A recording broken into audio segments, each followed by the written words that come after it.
Simple stand bouquet naman ang aking gagawin.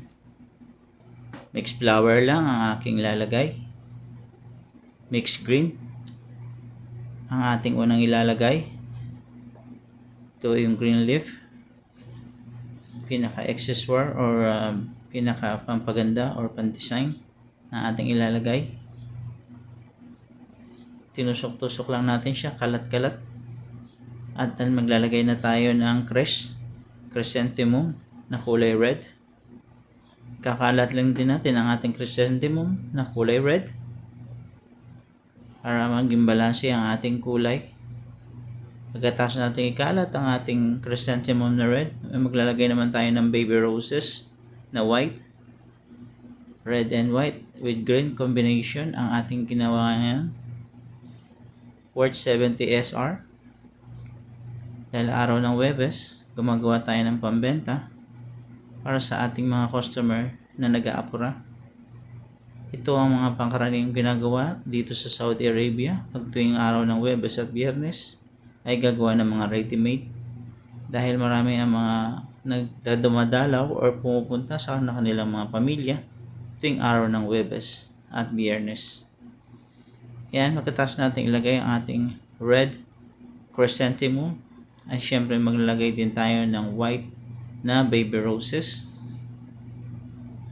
Ikakalat lang din natin ang white baby roses sa mga pagitan na walang bulaklak para magmukhang balanse or puno ang ating design.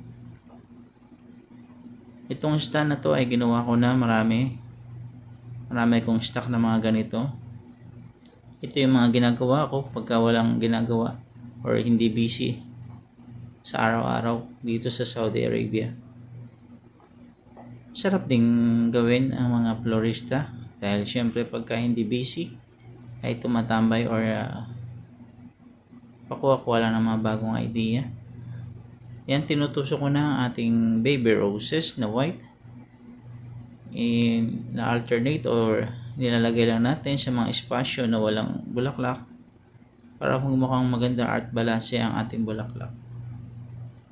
Tusok lang natin lahat yan sa mga pagitan na wala yung bulaklak hanggang sa makompleto natin ang ating design.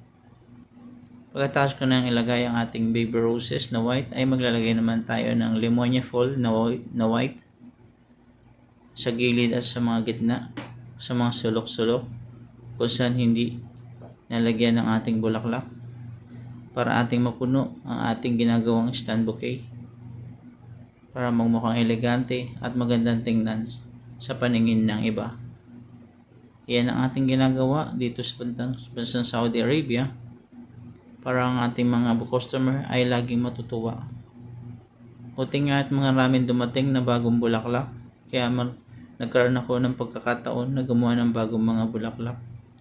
Dahil pangkaraniwan ang bulaklak lang namin ay puti, pula, orange, dilaw, yellow, pink, at marami pang iba. Pero ang aking pangkaraniwang bulaklak ay baby roses at roses lamang.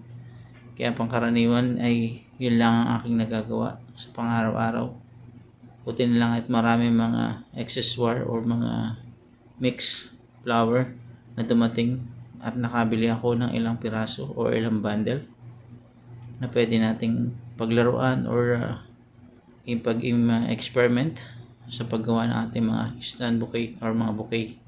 Yan po guys, tapos na po na natin ang ating mixed flower stand bouquet worth 70 SR. I hope you like it. Paki-follow, like and share naman po at paki-comment kung saan nakarating ang aking video. God bless you all mga kabayan, mga katusok. Hanggang sa muli po. Bye bye.